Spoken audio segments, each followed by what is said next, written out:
Right, I think now the stage is quite ready for the final panel. So like yesterday, the last panel will consist of a series of speakers who will take turn presenting, and each speaker will give a presentation showing examples of successful initiatives in gastronomy tourism. So I would like to invite our 8 speakers up on stage. Mr. Duville Malonga, chef and owner of Group Duville Malonga, Germany. Ms. Jacinta Dalton, Galway International Hotel School. Ms. Nicola Madden Gregg, chairperson of Jamaican Gastronomy Network. Ms. Wantani Santikun, assistant professor, School of Hotel and Tourism Management, the Hong Kong Polytechnic University. Chef Chumpon Jang Prai of Thailand. Dr. Surab Kumar Dixit, associate professor, Department of Tourism and Hotel Management, North and Eastern Hill University of Shillong, India. And next, Paula Beleso, COO of Grupo Menus, and lastly, Javier Perez Palencia, CEO of Fiberga. So please give a round of applause for all 8 of our panelists on stage.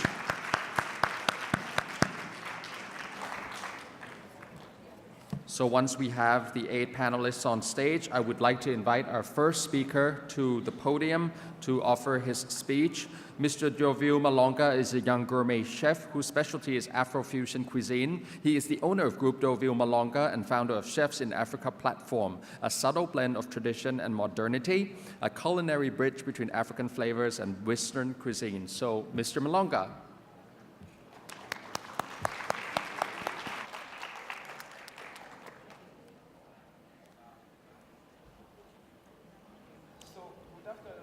Ladies and gentlemen, my name is Duville Malonga. I am 26 years old. I'm from Congo, and I am a gastronomic chef and culinary consulting. I work between Africa and Europe. So my English is not so good, but my food is excellent. You must try.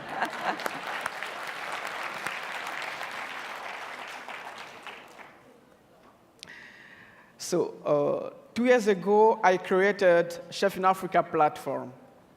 What exactly is Chef in Africa platform? Chef in Africa platform is dedicated to promote and to share African cuisine. With this platform, we educated and we training the new generation and African chef.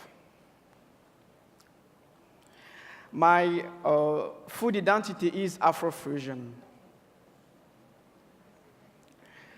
Afrofusion is a new modern of, Afrofusion is a blend of tradition and innovation.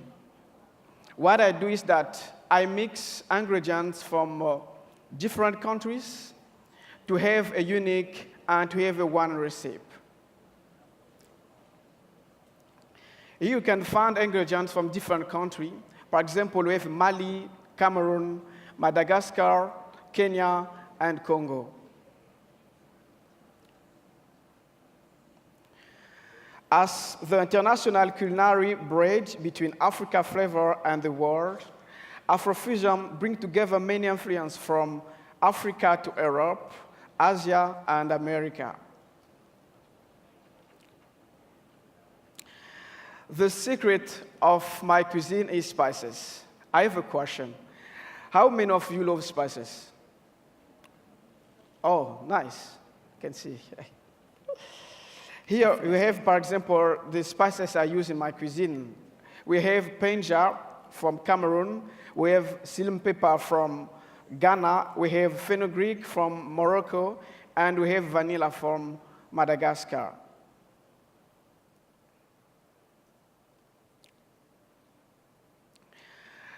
I travel every month in Africa. In 2 years, I have visited 27 countries. What I do when I'm in Africa, I go to the village and meet grandmother. We cook together with grandmother. I think for me, the grandmother cuisine is the best. They are full of love, emotion, and story. Oh, sorry. Here you can see my video when I was in Cameroon. sorry.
So that was in Cameroon. My cuisine is very contemporary. When I create a menu, I take my time to work on plating and aesthetic. As I worked with the fashion and luxury brand in Paris, in London, I realized they are very enthusiastic with African cuisine. For example, I work with different brands, with fashion designer like Recurrence. We organize a fashion week in Paris, in London, and in USA. And different brands like Netflix, UNESCO, and Converse. Here you can find the different brand I work there.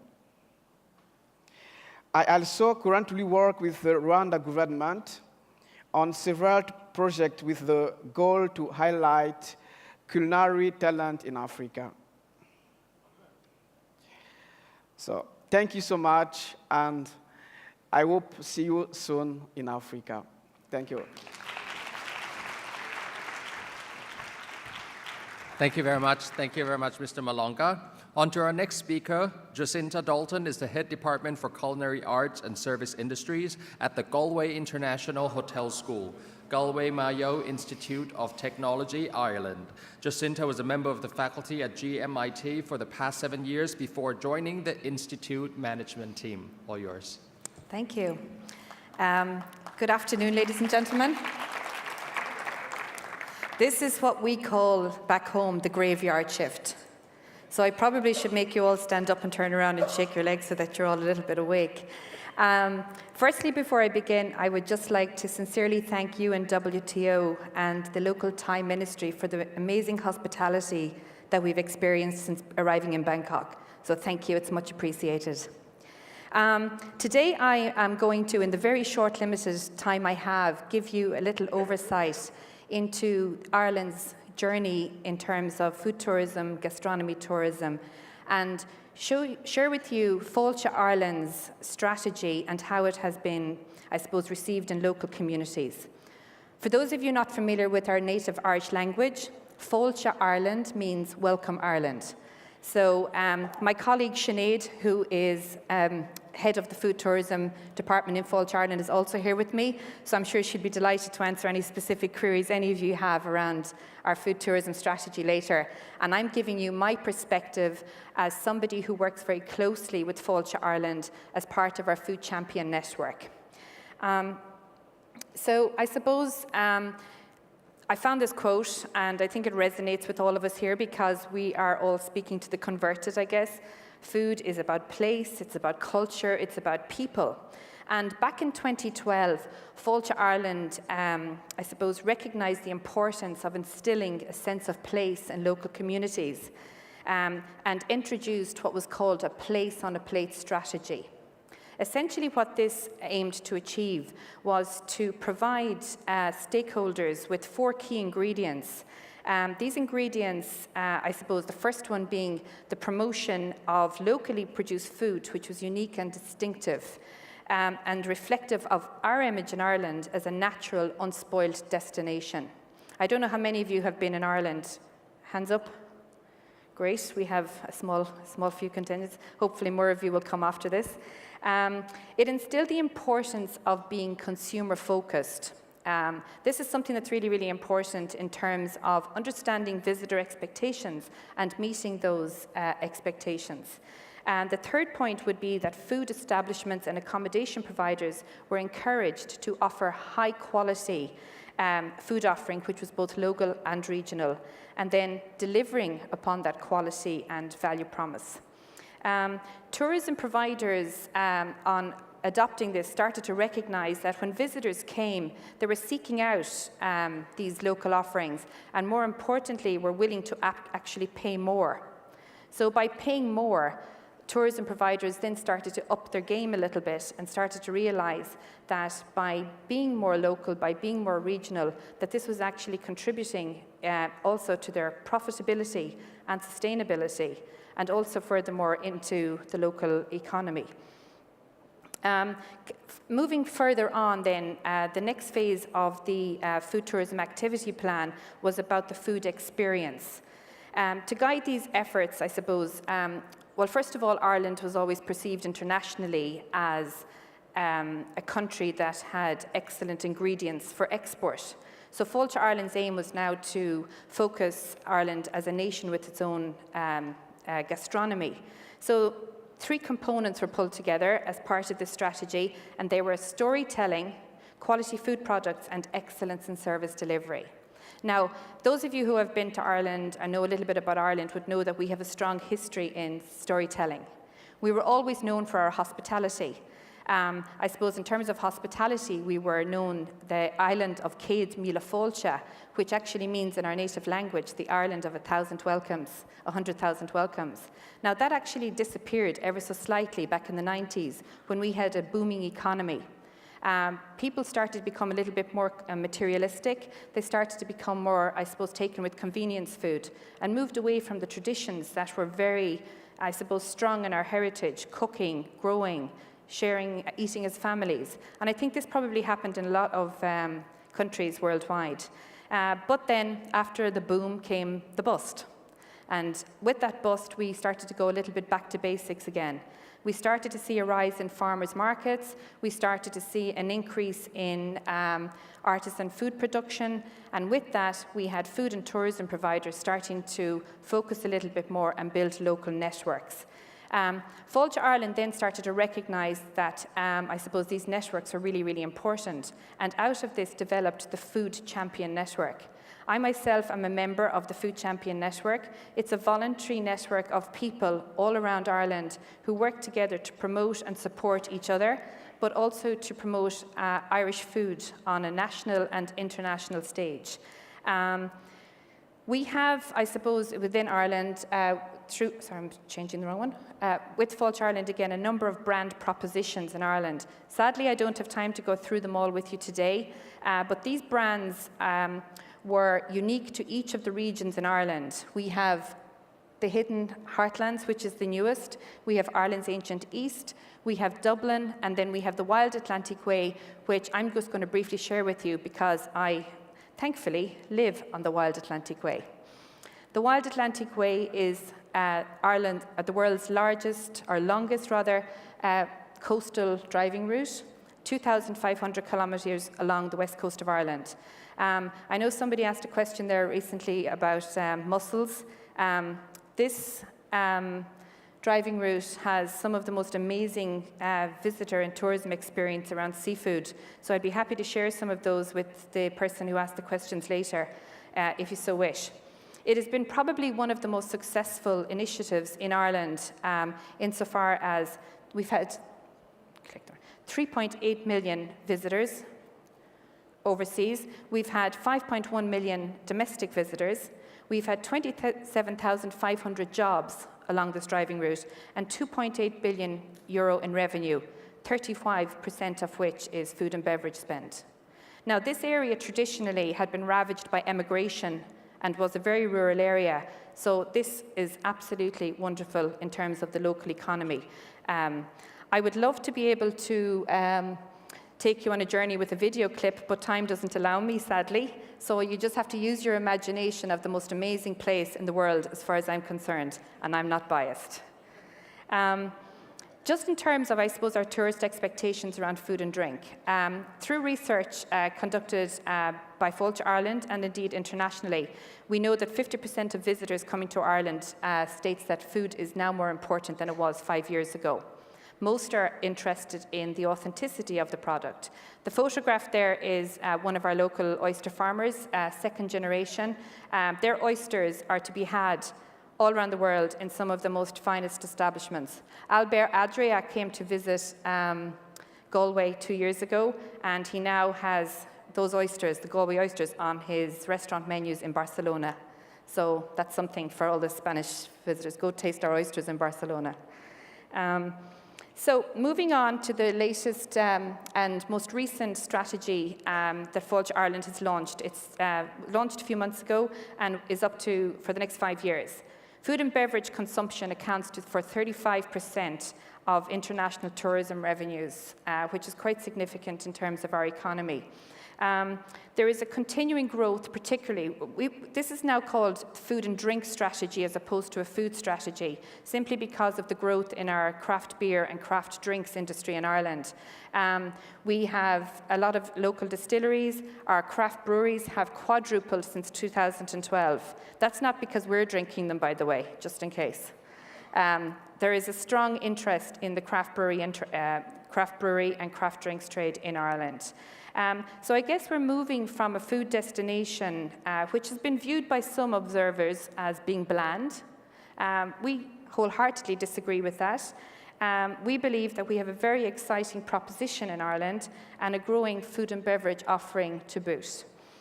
Just briefly, I want to share this with you. This was a survey taken by visitors in 2016, and there you go. Visitors, prior to coming to Ireland, thought that we were famous for beer, potatoes, whiskey, and Guinness. Okay? Now, we're much more than beer, potatoes, and Guinness. Our beer, potatoes, and Guinness is, of course, very good, but we're much, much more than that. We have become much more sophisticated in our food offering in recent times. And this is attributed to a number of initiatives. Some of you may be familiar with the Food on the Edge concept. It is an initiative where one of our local chefs has taken the world's top 50 chefs to Galway. Many of them have never heard of Galway, let alone Ireland, and they discuss and debate key food topics around sustainability, travel, tourism, food education, and so on. It happens on an annual basis in November. We also have the accolade in my region of European Region of Gastronomy for 2018. This has all been hugely important and hugely successful in terms of community collaboration and development. The Food Champion Network, again, which I mentioned briefly, we did something on St. Patrick's Day last year. We were very annoyed when we did Google Images and we saw everything was green beer and green cupcakes to celebrate St. Patrick's Day. And we wanted to shout out loud that that was not Irish food. So we launched a Twitter campaign and a Facebook campaign on St. Patrick's Day, and within 2 hours we had 76,000 impressions, where we literally got everybody posting images of their food experiences, their beverage experiences, of real Irish food experiences. And we're still developing that process, but it just goes to show that power of community and power of people around food and tourism is very, very powerful indeed. So I wish I had more time. Sadly, I don't. I'm nearly out of time, so I just wanted to quickly share a couple of final thoughts with you. This will go for any destination or any region across the world. Food tourism success can only be achieved through collaboration. And we have started to experience a ground-up approach in Ireland.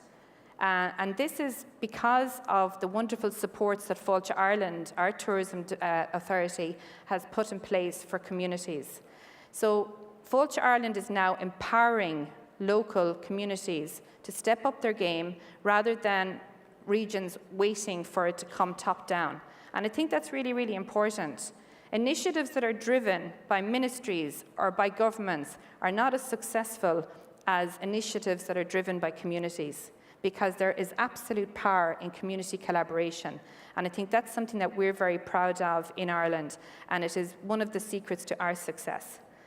The aim must be at deepening the visitors' engagement in a destination and giving them a true sense of place that they are in. This is something that I work on very much in our hotel school, about teaching our young students about the importance of that service delivery, because we're only as good as the service we give to any one person at any given time. So it's really, really essential.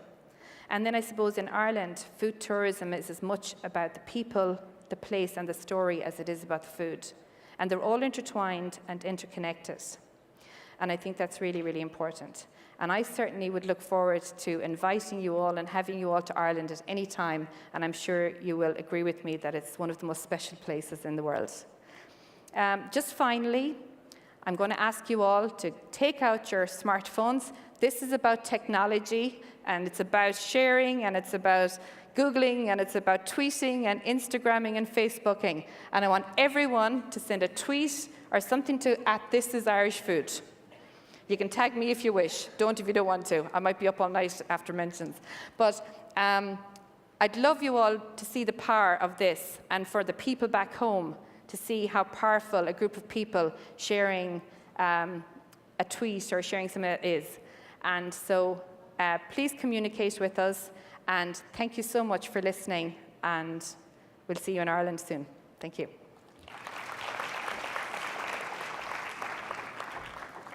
Thank you very much. Coming up next to the podium, Ms. Nicola Matlin-Gregg, chairperson of Jamaican Gastronomy Network. With over 20 years of experience in the hospitality business, Mrs. Matlin-Gregg started her career in the industry as a customer service representative in the airline industry, and during the years she has worked in various subsectors of the industry, including cruise lines, attractions, and hotels. Good afternoon, everyone. Well, we're close to the end of the evening, and we are here from Jamaica. Our minister spoke yesterday, Minister Bartlett, and we are really here to tell you a little bit about our Jamaican story. For us, Jamaica is known mainly for our sports. Anybody know who Usain Bolt is? Show of hands, maybe. Fastest man in the world. And also for our music. So typically we are associated with music, Bob Marley, Shaggy, Sean Paul, but maybe not as known as much for our food. So Jamaica tends to punch above our weight. Jamaica is a small Caribbean island. We are 2.9 million persons approximately, and we have over 4.3 million visitors annually, so more than twice, almost twice our population size. So our tourism has focused over the years on food, on sun, sea, and sand, and then we grew to a recognition that we need to go beyond and leverage our cultural heritage and our unique food, because we know that people travel for their passions. So our network was established in 2016, and we have sports, health and wellness, knowledge, shopping, we do agriculture and manufacturing, and we have also gastronomy. So when we launched in September, the main aim was to focus about creating a distinct gastronomy destinations across Jamaica, to create engaging tourism products that will attract new travelers and enhance the on-island experience, and to engender backward linkages for gastronomy with agriculture, manufacturing, and other sectors. Because we wanted to create a framework to combine and promote culinary experiences, enterprises, festivals, and local cuisine. So we work very closely through the whole value chain, not just from the food experience, but how can we take that food experience and build out an industry behind it? And so that's been a very important part of our strategy. We are actually funded through our Tourism Enhancement Fund, which helps us to be able to execute a lot of our projects, but also we have a strong public-private sector partnership, and that has really been successful for us. I'm actually a volunteer. I work full-time in the hospitality industry in marketing, but I'm a private sector person who is a former president of the Hotel Association, who is so passionate about gastronomy and our networks that I'm here to make sure that if we achieve our goals, Minister. So 2 years ago, as I said, we started, and we decided to look first at a baseline study because we wanted to be sure that we really know what we were focusing on in terms of our gastronomy experience. And we did this study in 2016, 500 respondents. We have an all-inclusive product, which is where you get your food and drinks and everything in a hotel, as well as we have the EP product. The majority of our visitors come from the USA, Canada, and the UK. And when we asked our visitors, among other questions, what are the top 10 reasons for you to travel to Jamaica? And we figured it was exactly as we thought it was. Weather was the main factor, followed by beaches, so we had 24%. People, because we're great people from Jamaica. Location, hotels, and then food came in at 14%. I'm going to come back because we decided that we wanted to repeat this study to see if our efforts that we put in our 2-year strategy would pay off. Because nothing is more important than measuring what you're doing. Sometimes we put plans together and we forget to measure it. So for us, we decided that we would measure it, and I'll come back to that later on. So one of the important things we decided to do was to create a master brand, which is Taste Jamaica, in order to be able to put all of our culinary experiences, our beverage experiences, our festivals, everything under one banner. Because Jamaica also has great brands in terms of we have the famous Red Stripe Bear, we have our Appleton rum, and we have so much already with our street food culture. We're known for jerk cuisine, and at the same time, we have so much more beyond jerk that many people in the world don't know about. So we decided to put it under one brand, which is Taste Jamaica. So when we looked at Jamaica as an entire island, we also decided we need to focus on Kingston, which is our capital city. Kingston is not a sun, sea, and sand destination, but it was recently designated a UNESCO Creative City for Music. And Kingston sits between two very important attractions and I guess, cultural assets. We have to the south, the 7th largest harbor in the world, and to the north, we have the highest mountain regions in Jamaica, the Jamaica Blue and Jonkra Mountains, which are UNESCO designated World Heritage Site. So we looked at the territory around Kingston, we looked at our cultural heritage, and Jamaica has a motto, we say, we are out of many, one people. So we have a very diverse ethnic mix. We have African, Indian, British, Spanish, Chinese, Lebanese mixture in our food, and it influences our food. So what is it that we figured? Jamaica is a community of people from very diverse places that have come together in one. So we say out of many one people, but also out of many one food. And we wanted people to experience our local experience, which, as I said, is very diverse.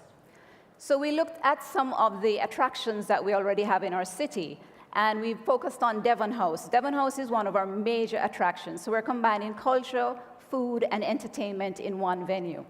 This is visited by many of our visitors from the North Coast. Devon House was named, some of the things that we have within Devon House, besides the attraction, which is a lovely, great house, is that it is known for the 4th best ice cream in the world by National Geographic. It has the famous Devon House patty. Patty is a type of like a beef that is wrapped in a pastry, and we can have it as chicken, fish, shrimp, or anything else. And we have now a set of culinary experiences, and we launched Devon House as our first gastronomy center within Kingston, and that was in March 2017. So what else did we do in this region? We focused also on the Blue and Jonkra Mountains, which, as I said to you, is a UNESCO World Heritage Site. And it is one of the few sites in the world that has been designated both for its cultural heritage as well as its biodiversity. For the cultural heritage, this area in Jamaica, which is 20% of the island's landmass, has the Tainos, which are native Indians who were first resident in Jamaica. And then when the Spanish came, and there was a little bit of a war between the Spanish and the British, and then they came with the Africans, who has influenced a lot of our cuisine. We had the Maroons, who were Africans who resisted the British, fought the war, won their independence, but lived in the mountainous regions of the island. And they have jerk cuisine, which is done over coal with pimento logs, and it's a very popular and has spread across the world. So the biodiversity also of the Blue Mountains. Oops, I think I went back. Yes. So in March of this year, last year, we launched Jamaican Blue Mountain Culinary Trail Experience. And this is a trail experience which includes 14 different entities.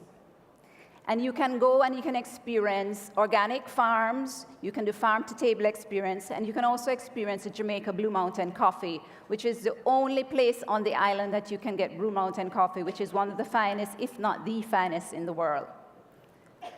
We also looked at another project. Because of the diversity and the microclimate of the Blue Mountains, we looked at putting in place a berry farmers project, because berries will grow in that climate. So we looked at strawberries and blueberries, and we worked with the farming community to develop techniques that they would be able to use and then to be able to sell their products to the hotel industry. Our third activation, which was very recently, was the Jamaica Blue Mountain Coffee Festival. And this was a 4-day event, and we're just sharing a little video with you here. Coffee first came to Jamaica in 1728, and it was one plant. 5 years later, we were able to export coffee, so we have a long history with coffee.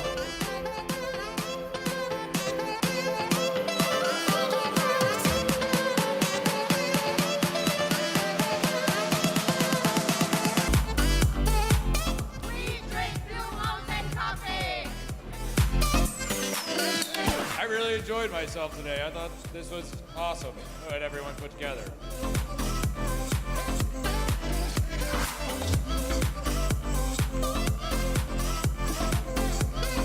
I love my coffee strong, black and sweet. How do you like your coffee? Jamaica, the best coffee in the world. And I'm not going to argue with her. So we have some of the finest quality coffee. It's grown on the mountainous Blue Mountain region, and it's sold at a premium. The majority of our coffee actually goes straight to Japan, and they consume it really significant amounts of coffee. We also went on to create a microsite as well as a mobile app to showcase all of the Taste Jamaica experiences. This site has restaurants, bar lounges, farmers markets, street food festivals, top-ranked locales, top 10 and best places to visit, culinary tours and trails, blogs and articles, and it's geolocated. So once you get on island, you can search within your one hour radius, 2-3 hour radius, what are all the different kind of experiences you can have. We also do push notifications, so once you land, you can get information about anything that you're interested in. So it's really a fantastic tool that we have just put in place to ensure that we can showcase all of the island. You can also curate a road trip, you can share it, and then other persons who are visitors can now take up your road trip and then have that experience. So basically, this is another section of the site, and this is one of our culinary trails. So this is Stush in the Bush and Eats Cafe. Stush in the Bush is in our organic farm, and they have a farm-to-table experience, as well as Eats Cafe, which is up in the Blue Mountains. So overall, what has happened since? As I said, we had a total of 13 entities offering culinary expressions at Devon House, which attracts more than 50,000 guests to the mansion, shops, and restaurants each month. We produce a Devon House Experience Passport, and it is a venue for culinary events, example, our annual Table Talk Food Awards. So we have food awards every year where we honor restaurants, bars, cook shops, street food vendors, everything, and manufacturers of products as well. So everything comes together at Devon House every year in May. We also produce the Blue Mountain Culinary Trail with 14 participants. Our tour operators have partnered with us on excursions, and we have a number of activities initiated by partners, the production of the Culinary Trail promotional video, and successful media trips resulting in articles published. The Blue Mountain Coffee Festival was really successful for us this year. It's an inaugural coffee festival. We had 64 farmers participating on our trade day. We had 34 coffee and coffee-infused product booths at the marketplace, included chocolate-covered coffee beans, coffee scrubs, coffee candles, coffee ice cream, coffee cake, coffee liqueurs. And there are a few lucky persons in the room today which will have some of those coffee beans, coffee candles, and some other items, those little bags that you sit on the table there. And we also had the success of the Berry Farmers Project. But again, we come back to the measurement. So when we first started, we were able to garner 81 million impressions, media impressions, using international media that came in and experienced these tours, went to restaurants, and had a total Jamaican experience. And we looked at it and we said, in 1 year, we wanted to triple our media impressions, which was looking at about 250 million impressions. And we were able to actually get 390 million impressions within 1 year. So it was very successful for us using influencers, working with international media partners such as Travel Channel, CNN, and we had the Andrew Zimmerman Day Delicious Destinations in Kingston, and we targeted 50 culinary-focused media trips for the year. So going back to that study, when we repeated the study, what we found in December 2017 was pretty much the same mix in terms of our travelers. But what was really impressive is that food, which was down at 14%, with all the effort to expose our visitors to the fact that Jamaica is in fact a culinary destination, we saw a movement where weather was number one and food was number two. So what we found is that it was a matter of communication, and that's an important part of your strategy. Not only to put the products in place, ensure that you have the offerings and the diversity, but to ensure that it's communicated to the marketplace, that people know that this is what you're offering, and to work with your media partners to ensure that it happens. We also did the survey, which originally when persons first came to Jamaica in 2016, they did not perceive Jamaica as a culinary destination. So you will see the difference where when they left or are about to leave the country, we had up to 54% of persons now saying that they perceive Jamaica as a culinary destination. So that was a 9% increase over 2016. So it really was a good increase for us. So to conclude, what we needed to ensure we did as a destination, and I'd encourage anybody else to do, is to use research. Use research to guide your policy decisions, and use technology to give SMEs and visitors a robust, designated platform to experience gastronomy. They are looking pre-travel, they're looking at it during, and they're looking at it post-stay. And because of our stakeholder engagements, where we had over 30 stakeholder consultation sessions in order to put this two-year plan together, we also worked with over 50 private and public sector partners, including our Jamaica Tourist Board, the Ministry of Culture, the Ministry of Industry and Commerce, Agriculture, and this all contributed to a one focus, because as I said, we wanted to not only build a culinary experience, but to look at the backward linkages. For us, jerk cuisine started evolving into an industry about 35 years ago, where it was only found in one part of the island, in Portland. We have 14 parishes. And now, jerk cuisine is everywhere on the island, but you have spices, rubs, sauces, all sorts of merchandise that has been built out behind it. And so there's been a significant increase and uptick in everything that we've been doing. So we're at the starting stage. We are young in this gastronomy business. I know other countries which are much bigger with larger budgets than us, but we feel that over the last year, we've been able to execute something unique and different, and we have seen success by working with stakeholders, being focused, and able to deliver experiences that persons never typically associate with Jamaica, to say that we go beyond sun, sea, and sand, and definitely beyond jerk, which is part of our strategy to expose all the other culinary experiences across our island. So thank you.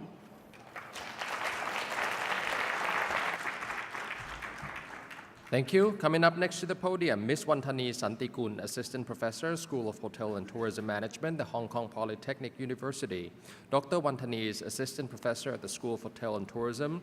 As I said, her core research interests and expertise in cultural tourism destinations, political and social aspects of tourism development, religion tourism, heritage tourism, and gastro diplomacy and tourism. All yours. Okay, so thank you very much.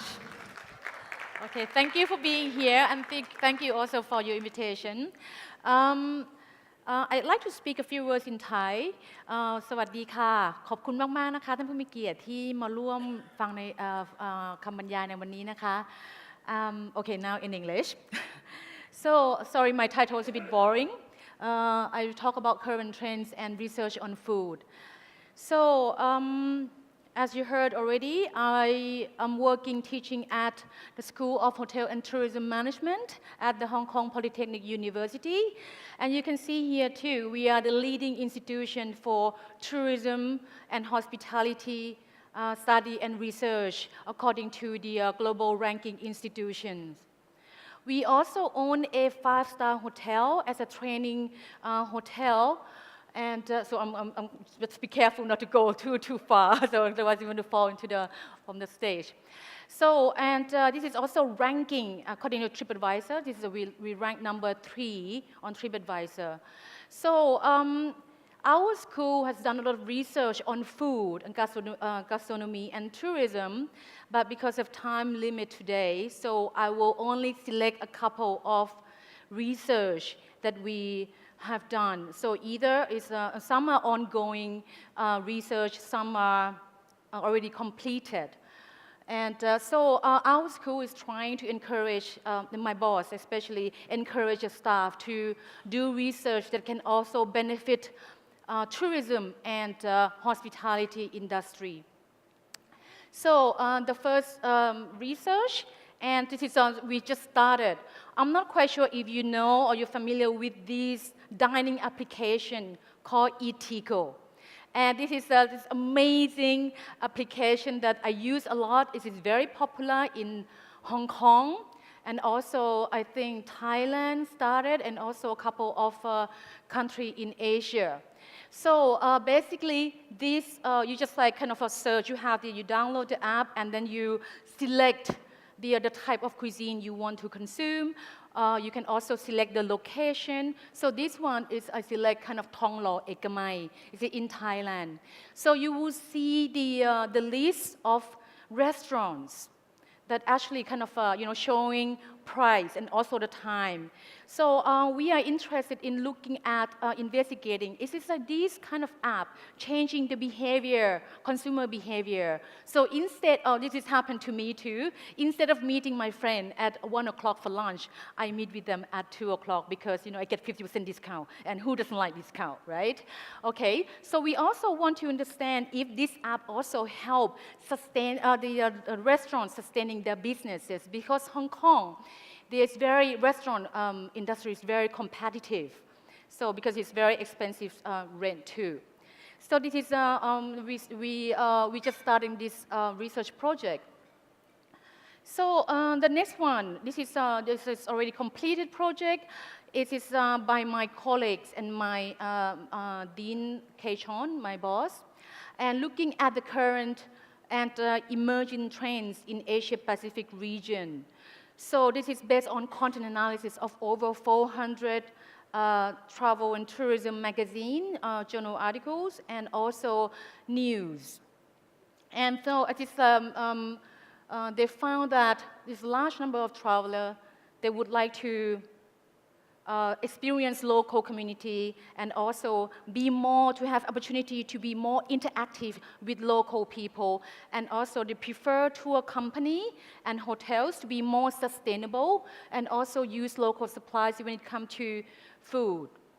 And I selected only two trends, the top 2 trends, based on the same research. So trend number 1, traveling is increasingly experience-based. So you heard about experience economy, co-creation, etc. So for this one, it's about experiential, and keywords here are slow down, spiritual, wellness, transformational. So this is kind of the keywords that they use. And so you can see here also there's a lot of new kind of tourism is called meditation tourism or yoga tourism, etc. And trend number 2, experience economy, demands activity-oriented travel. So you also know that these days, people the tourists usually, they're more active, they're less passive. In the past, it's more passive. They like to be kind of interactive, co-create their experiences. So these lead us to do research on cooking classes, which is cooking classes. I found it is very interesting. It's under research, but actually this is a platform that many destination don't even look and investigate deeper. So we interviewed 15. We done the research in Chiang Mai, and because according to TripAdvisor, cooking class is #1 activity to do in Chiang Mai, which is quite fascinating. And so we're trying to understand this platform. Is that these kind of cooking classes would help with economic linkages? And so we interviewed 15 cooking school, and also survey about 300 tourists who join cooking classes. And so basically, all the cooking classes would either bring tourists to go to the market to buy from local vendors and bring that to cook, or they go to a farm, just like pick their own herbs and come and cook. And so the tourists also can have the experience of co-creation, creating their own dishes, and also mingle with the fellow tourists. And also at the same time, they help promoting Thai cuisine by taking pictures, put in Instagram or in Facebook, etc. And the research also mentioned that after they go home, right, they're still practicing, they're still cooking. That is also create demand of Thai ingredients and also can increase the export of the Thai ingredients. So the next one that you have heard a lot from yesterday, right? Gastro diplomacy, what is that? Because sometimes I talk to some of participants that, what is gastro diplomacy? But this is already published, so it took me about 1.5 years to try to conceptualize what is gastro diplomacy. So it's about soft power. So the most important thing here I want to point out is food and cuisine as an instrument to create cross-cultural understanding, and in the hopes of improving interaction and cooperation. So I will focus on this, and I will share with you more about my current research that I just received some funding. So I'm not biased, but Thailand is leading a lot of tourism or particular trends, for example, gastro diplomacy. If you look at the research in the past, they always mention about Thailand being a pioneer nation that kind of developed this gastro diplomacy. So in 2002, 2003, the Thai government at the time tried to initiate a project called Thailand Kitchen to the World, and to expand more restaurants around the world. And with the idea, the aim is to increase the demand of Thai food, and at the same time increase demand of the export of Thai ingredients. And fascinatingly, one of the objectives of this initiative is using the restaurants in other countries to make them to become tourist information center. So it's just like kind of a mini ambassador here. So this is, I'm still writing a book on this, on gastro diplomacy, and how different governments, and also Korea doing that. You heard about kimchi diplomacy.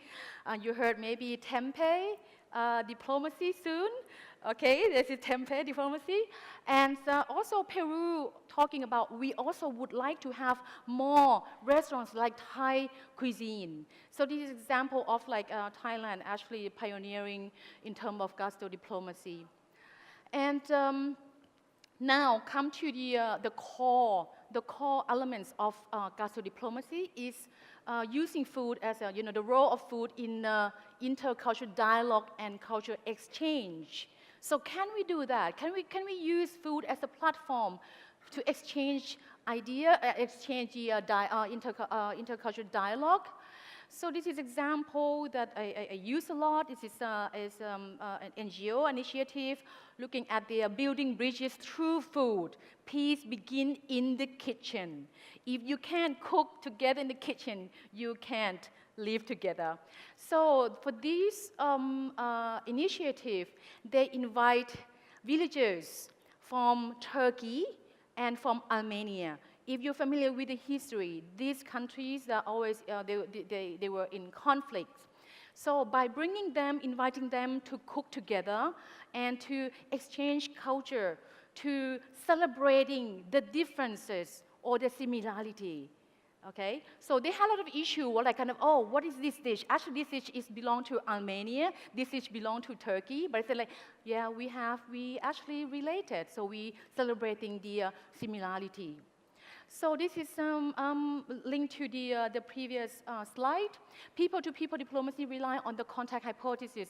Contact hypothesis is a very, the term is used a lot in criminology, sociology, and anthropology. And talking about people that dislike each other, and it's fueled by separation or no communication. So by bringing people on those nations that are in conflict or two groups are in conflict to share experience, positive experience together that would help the escalation of hostility and decreasing prejudices because you actually create dialogue among these groups. So I see food is more powerful than just kind of for tourists, but it also can be a powerful tool to create a little bit of world peace, sort of. And so I see here the food as a platform for cultural understanding. Okay, so I just received funding recently to look at to use the role of food in intercultural dialogue and cultural exchange along the Silk Road. And you have heard about the China now, the Chinese government promote a lot of Silk Road or Belt and Road, etc. So this is the 2017 TripAdvisor report on if potential tourists to go to Silk Road, what would they would like to experience. So number 3 is to experience food. Sorry, this is not very clear. This is 44%. They would like to experience food. So the project that I like to do, actually I got some funding already, as I mentioned. So aim to develop strategy for developing connectivity among Silk Road country based on food and seeking to identify, proposing the best practice models. So this is all the overview of the research we've done and also the ongoing research. And if you are interested, we also have research on food miles, because I don't have much time to talk about that today. But if you're interested in research that kind of dealing with gastronomy and food, and tourism, sorry, and please feel free to email me. And also, we open up for some government or some company who would like to know more or want to kind of working together to do research together to produce something is more beneficial to tourism and hospitality industry. Please do email me. So thank you very much. Thank you. Coming up next to the podium, Chef Chumpon Jang Prai. Chef Chumpon is a true ambassador of the Thai cuisine through his Blue Elephant Group with 11 restaurants in Asia and Europe. In Thailand, Chef Chumpon is a celebrity thanks to his numerous appearances on television, including his very popular Golden Hand Chef or Fan Pan Thai Thai food since 2012. Chef Chumpon is also Iron Chef. Chef Chumpon, kap. Thank you, kap. สวัสดีครับ Ladies and gentlemen, my name is Chumpon. So I've been cooking for Thai cuisine for 39 years on my career. Actually, I just introduce myself for 5 minutes, for 2 minutes, and then I will explain how we work for tourism and gastronomy for my country, for all countries in Thailand. So I just launched my culinary school called MSc, which I ventured for $2.5 million for last 4 years. And then my last venture just launched my new restaurant for last week for about project for $1 million. But then I'm here today for help my country, for help my community to create. I will show you how we select the concept of tourism gastronomy. I show you about last year. I do one project we call Chef Chumchon. So this funding from PTTGC is a private public company. They have funding, then I create this project to launching in Rayong province. What we did, we select from 30 villages in Rayong province to come to create for make we call the restaurant village restaurant. what we did, we researched about local ingredients and create new dishes. And also we develop the old dish, what they have been cooking for many generations already, to set up for one new restaurant. Then we see how we are successful about landing this project for 2017. When we select about 30 communities or 30 villages, and then we got final for 10 villages or 10 chefs, we call Chef Chumchon. So that's the finals. After we bring them come to train, come to training about cooking, training about management, training about running and operation the restaurant in village. And after that, after 1 year, what we see, all of them about, we got the increasing from 10 restaurants, we got increase overall is about 100, probably 127% from what's before. That means this is will be new of destination or new roadmap for the tourist visitor. So we see that how we increase. For example, one we increase about 500% from one village and one small restaurant. Then we saw that after this year, I bring this project to our Minister Tourism and Sport of Thailand, and also the Governors Tourism of Thailand. We try to launch, we set up and try to launch not only for Rayong, we try to launch the whole project for this year across of Thailand. We select from 168 provinces who have capability, who are in the route of tourism map. We select from 168, we select only 30 provinces for this year. In 30 provinces for this year, we will bring them come to train in Bangkok to learn about amazing Thai taste. I'm not doing alone. Now we are doing with government sector and also for private company sector. And of course, it's also for my colleagues, chef, Michelin chef or not Michelin chef, or the chef in Thailand, we come to help them together. So this year is quite big project for us. So we call Chef Chumchon เพื่อการท่องเที่ยวไทยอย่างยั่งยืน or we call Chef Chumchon is for sustainable tourism of Thailand. The aim of this project, we like to share how about benefit of tourism to the locals, to the village. Then of course the village, they have, now we talk about zero miles ingredients, zero mile of raw materials, and the village, they cook for their life. They don't cook for only money.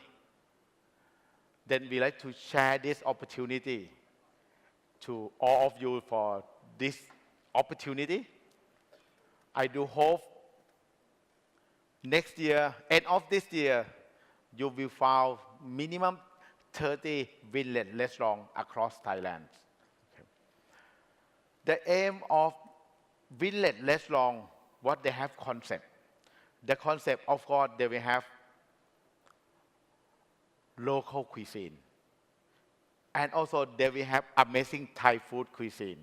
Amazing Thai food, that means tom yum, as you know, masaman, etc., pad Thai, that amazing Thai food cuisine. But all cuisine in Thailand, North cuisine, Northeast, Southern cuisine, or even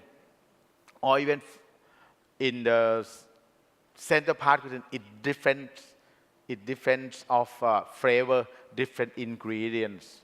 So that means this restaurant, we will serve you local, traditional local cuisine and very high standard of amazing Thai cuisine. Of course, in this small restaurant or country restaurant, you will have package. Also with developing of about raw material package or maybe semi-food cooking or ready food cooking for tourists who will visit and bring back as the souvenir.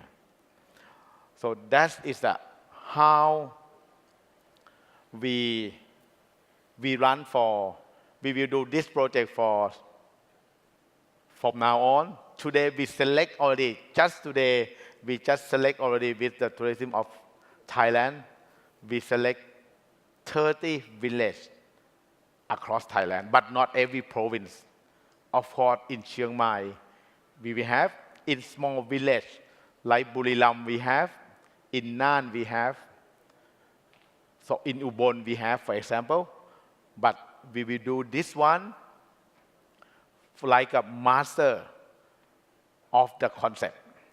After that, you will see this year, end of this year, I would like to invite all the press to join our concept to explore about new ventures of the gastronomy tourism. Our aim, we like to share wealthy life and wealthy taste to our country and to our village. Please to share this project and to promote this project together for better life for the village. ขอบคุณครับ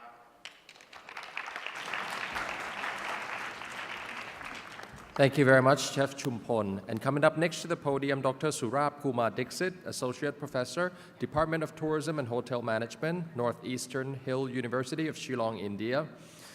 His 18 years of research interests include consumer behavior, gastronomic tourism, service marketing, consumer loyalty, and guest satisfaction in hospitality and tourism contexts. Thank you. Thank you very much.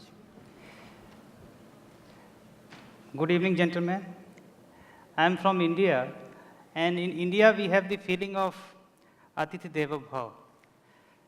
The meaning of this word means the guest is to be considered as a god, and in Indian homes we have the we used to serve guests first before serving our family members.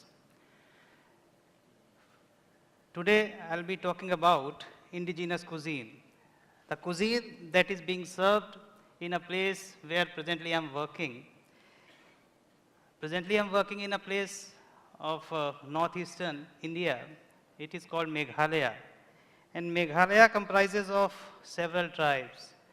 So what we have done, I have tried to give you an idea about the prime motives, prime considerations that we need to take care of while serving the tourist. Like what are the things that tourists normally considers while making their gastronomic decisions.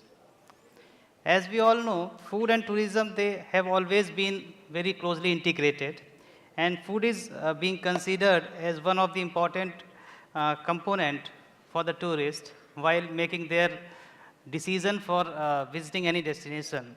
As we were talking about, several speakers, they have talked about experience economy, like different kind of things that the tourist usually considers while making any decision for visiting any destination.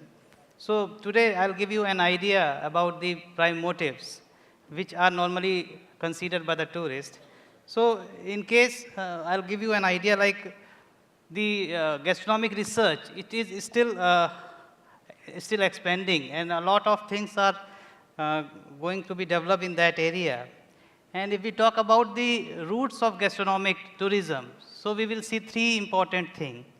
First, agriculture, second, culture, and third, tourism.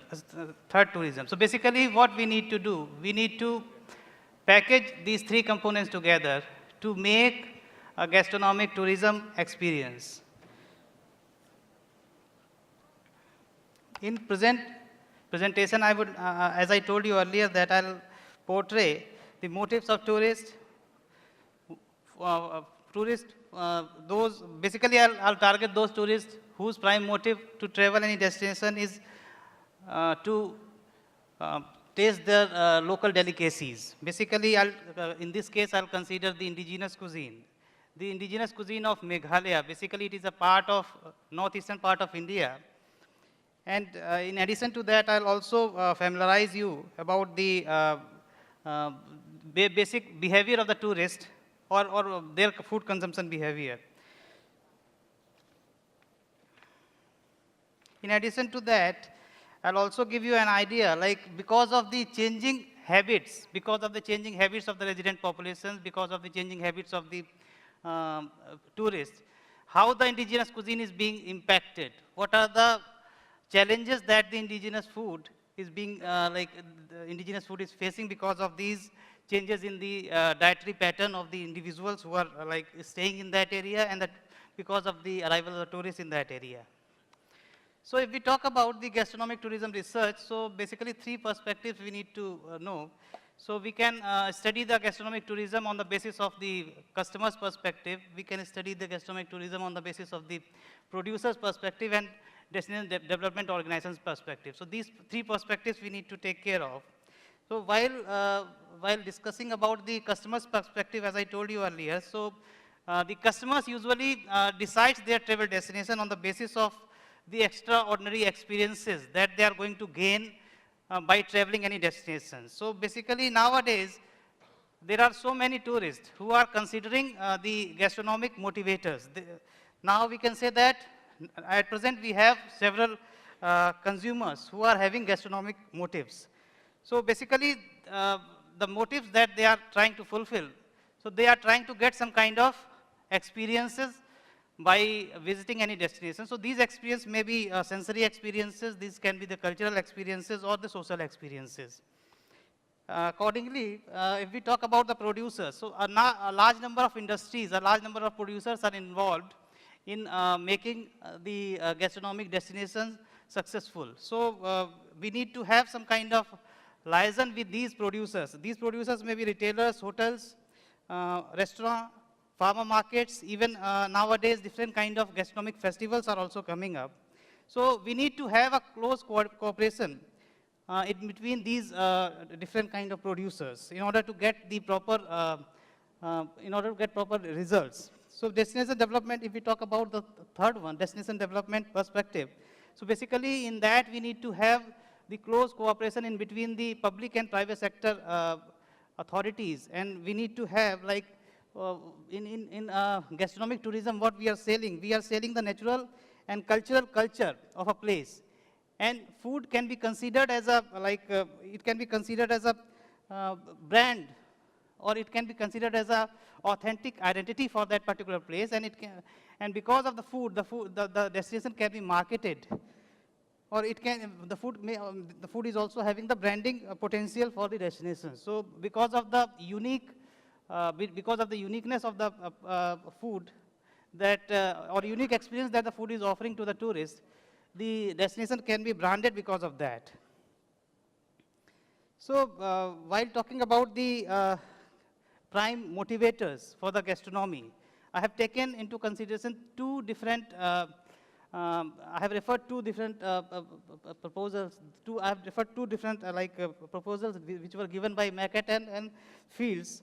So as per the Macketel, he has given 5 different ways, 5 different ways for the categorizing the motivators. So he has categorized symbolic motivators, obligatory motivators, contrast, extension, and pleasure motivators. So if we talk about these motivators, symbolic motivators, it gives an idea to the tourist.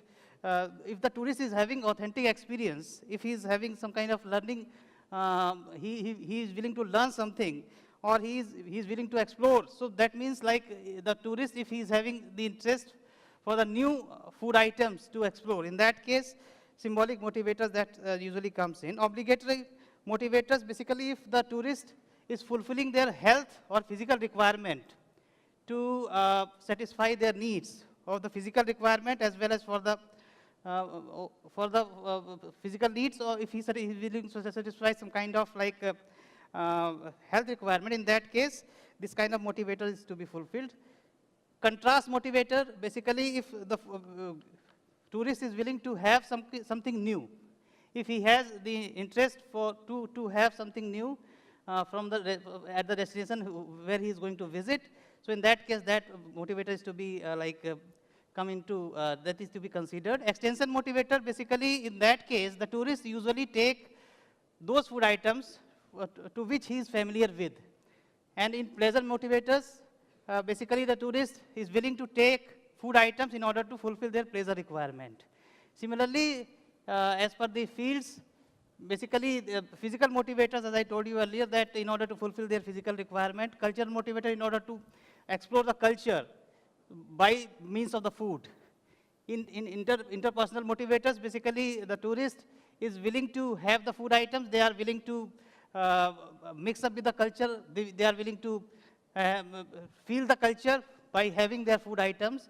Status and prestige motivators, basically in order to fulfill their self-esteem, recognition and other requirements. So these are some motivators. Likewise, the food consumption model I have taken into consideration, Mac et al. It is also based on the motivators that we have already discussed.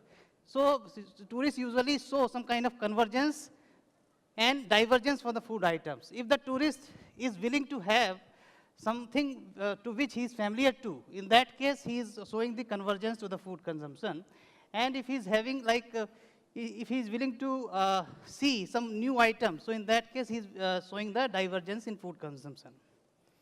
So the place that I told you earlier, that I'm from Meghalaya, so it is a place which is situated in northeastern part of India, and it is basically having different kind of communities which are situated there. So what I have done, so basically there are 3 communities which are in that region. So Khasi, Jaintia and Garo.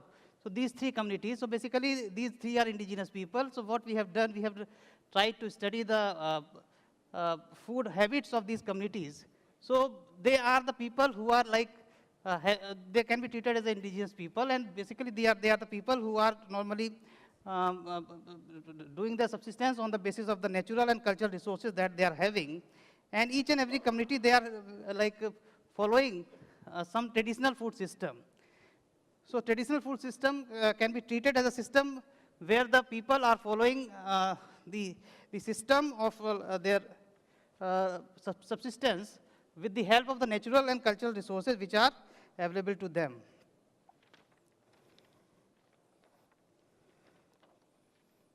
Now, I'll give you an idea. Basically, the prime feature of this community is that they are following matrilineal system of family lineage. That means they are following, these communities are usually following the matrilineal, the family lineage from their mothers. That is quite different from the other communities. In addition to that, what we will be studying that because of the dietary changes which is going to, which is happening in that region. So because of that, many indigenous food items, they are basically endangered. Okay. So basically, I'm giving you some idea about the Khasi cuisine. And basically, this Khasi cuisine is made from rice and basically pork, and some kind of fermented soybean is being used in that. So because time is not there, so just I'm giving you some pictures. So basically, the purpose of this presentation was just to give an idea about okay, it's okay, thank you. So just to give you an idea about the importance of Khasi cuisine, even indigenous cuisine, and how that indigenous cuisine can be used to basically conserve the sustainable and indigenous food of the region, and how that particular indigenous food can be used to serve as a economic contributor for that particular region where there is no other source of income is there. So thank you very much. Thanks a lot. All right, ladies and gentlemen, on to the final presenters of the night, Paula Peloso, COO of Grupo Menus, and Javier Perez Palencia, CEO of Fiberga. Grupo Menus is a business holding that manages different projects, including Gastronomia.com, Gastro Radio, Menus.net, Gastro Events, Gastro Tours, as well as other areas dedicated to strategic consulting in gastronomic tourism. So please join me in giving a big round of applause to our final presenters, Javier and Paula. Thank you.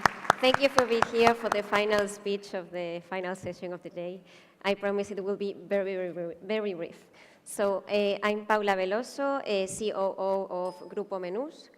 That is an affiliate member of the UNWTO. And today, my colleague Javier and I are so pleased to be here with you to share the presentation of Fiberga Miami 2019. So, first, well, I would like to express our gratitude to the WTO for supporting Grupo Menus in all its activities and businesses, and of course, congratulate the organization, the Basque Culinary Center at the Government of Thailand for hosting this event. It's been a pleasure sharing with you all of these days. So to get down to business, just say that Grupo Menus is a holding group based with its headquarters in Spain that have been working for the last 10 years in gastronomy tourism, which projects related to different things like different digital platforms for travelers and foodies. They reach more than 500,000 users. Also, Gastro Tours, that is a travel agency that is specialized in gastronomy tourism. And of course, Fiberga, the International Gastronomy Tourism Fair, which next edition will be held in Miami in May 2019. Because we are very short of time and too much to say, I just want to introduce to you to Javier Perez Palencia, that is the CEO of Fiberga in Miami. Thank you, Paula. Well, it is a great pleasure to have the opportunity to present to you all a successful case of a gastronomy tourism fair going global. Fiberga is an event that will bring the best diversity of gastronomy and tourism from all international regions. We all know that most of destinations view their food and cuisine as a tourism market niche. In Buenos Aires edition, Fiberga focused on America's destinations, showing a significant growth of the fair. We are now watching a video from this last edition, where there were more than 50 regions participating to show their gastronomy and tourism.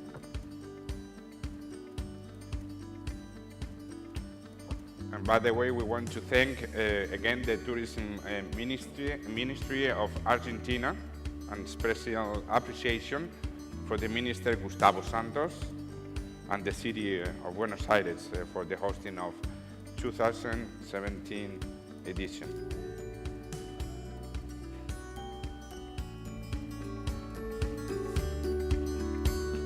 Simultaneously, in Fiberga took place different activities, as you see, a professional congress, thematic wines and liquor tastes, a top chefs meeting, destination presentations, and much more. For instance, the Basque country from Spain was the invited region, hosting activities such as show cookings and tastings, wine from Rioja, ciders, the Basque Culinary Center, pinchos, Basque tapas, and so on.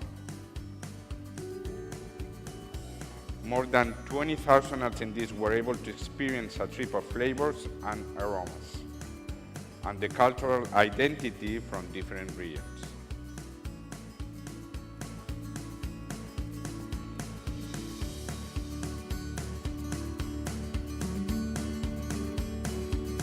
In Fiberga 2017, around 120,000 square feet were occupied by more than 50 regions, with 800 co-exhibitors, thousands of visitors, 6,000 professionals, and 400 accredited media and PR.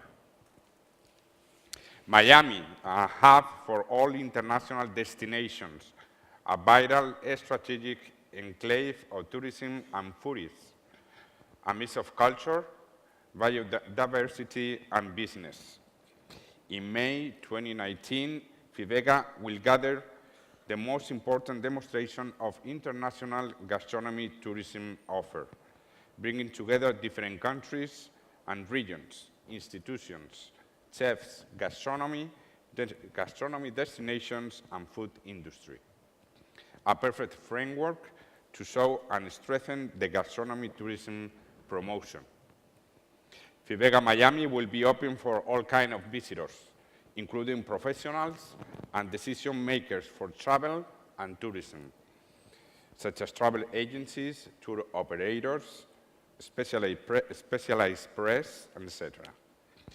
The United States is one of the most important sources of international gastronomy tourism. In fact, as probably of many of you know, the World Tourism Organization data says that more than 25 million North Americans traveling abroad every year because gastronomy is their primary motivation. FIBEGA Miami will be supported by the main local institutions and organizations such as Enterprise Florida, the U.S. Commercial Office, the Tourism Visitors Bureau, Miami-Dade County, the Miami Culinary Institute, and some others, to become FIBEGA one of the main annual events of the city. So we'll be happy to have you all in FIBEGA next year. Please save the date, May 10th, 11th, and 12th in Miami Beach. Thank you very much. Thank you guys. They saved the best for last. You guys are fantastic. A big round of applause for all of the presenters on the panel. Thank you so much. Thank you to all the presenters.